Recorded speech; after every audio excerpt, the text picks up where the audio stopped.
वैशाखी बौद्ध पौर्णिमेनिमित्ताने भुसावळ शहरातील राष्ट्रीय महामार्गावर असलेल्या माता यशोधरा नगरमधील संबोधी बुद्ध विहाराकडे जाणाऱ्या दिशादर्शक फलकाचे अनावरण राष्ट्रीय महामार्गावर करण्यात आले। या दिशादर्शक फलकामुळे बुद्ध विहारामध्ये जाणाऱ्या उपासक उपासिकांना याचा मोठा फायदा होणार आहे।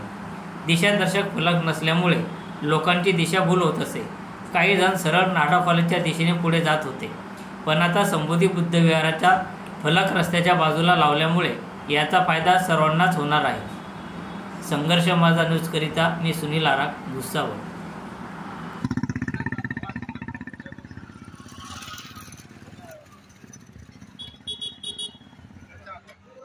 सर, आज बुद्ध पौर्णिमेनिमित्त काय सांगाल? सर्वांना नमो बुद्धाय जय भीम। विश्व वंदनीय महाकारुणी तथागत सम्यक संबुद्ध यांची पूर्ण जगभरामध्ये आज वैशाख त्रिगुणी पौर्णिमा फार मोठ्या हर्ष उल्हासाने साजरी होत आहे।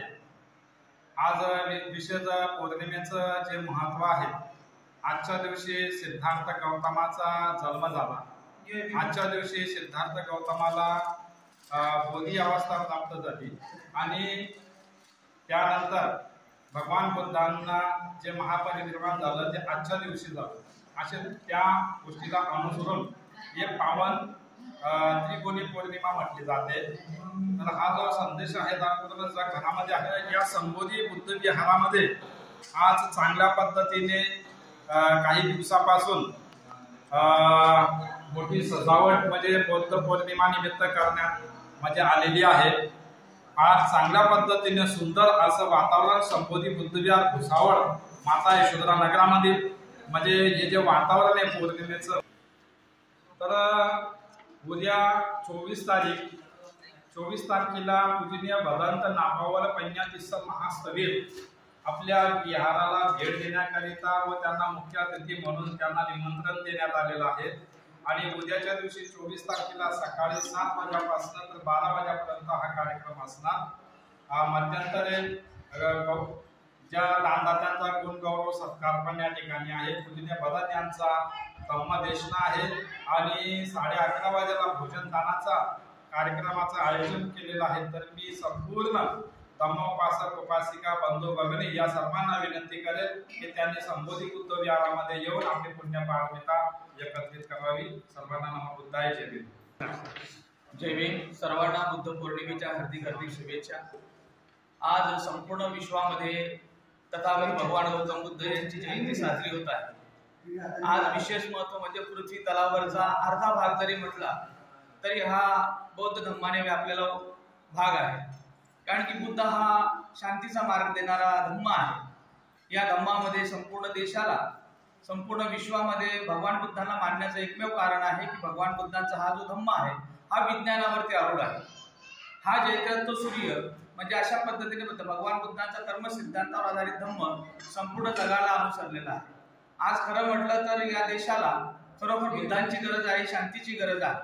या देशामध्ये जी अराजकता माजलेली आहे, ज्या देशामध्ये जे युद्ध एकमेकांवरती युद्ध पुकारले जात आहेत, या मानवसंहार होत आहे, यांना सर्वांना थांबवण्यासाठी या जगाला खरोखर बुद्धांच्या धम्माची तत्वाची खूप गरज आहे। म्हणूनच आज जपान सारखा देश असेल, तिबेट असेल, ब्रह्मदेश असेल, मलेशिया असेल, थायलंड असेल, असे अनेक देश हे शांतीच्या मार्गाने प्रगती पथावरती आहे।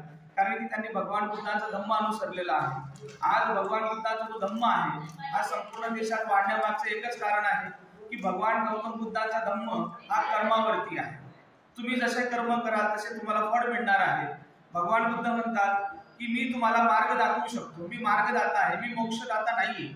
इतर धर्मामध्ये प्रत्येक धर्माचे धर्मगुरू म्हणतात की तुम्ही माझी पूजा अर्चना करा तर तुम्हाला मोक्ष प्राप्त होईल।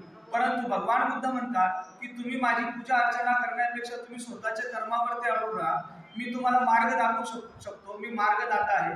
भगवान बुद्ध एवढे सांगतात, मी दाखवलेल्या मार्गावरती जर तुम्हाला चालायचं असेल तर या, अन्यथा जबाबदारी नाही, अन्यथा बळजबरी नाही। म्हणून भगवान बुद्धांचा धम्म ज्याने अनुसरला, ज्याने भगवान बुद्धांचा कर्म सिद्धांत अनुसरला, ज्याने भगवान बुद्धांच्या 10 पारामिता अनुसरल्या, अष्टशील ग्रहण केलं, आज तो प्रत्येक माणूस असेल, प्रत्येक देश असेल, पूर्ण विश्वामध्ये भगवान बुद्धांना मानणारा हा एकमेव वर्ग आहे की भगवान बुद्ध म्हणतात की तुम्ही जर ज्वारी पेरली तर त्याच्यापासून गव्हाची अपेक्षा ठेवू नका.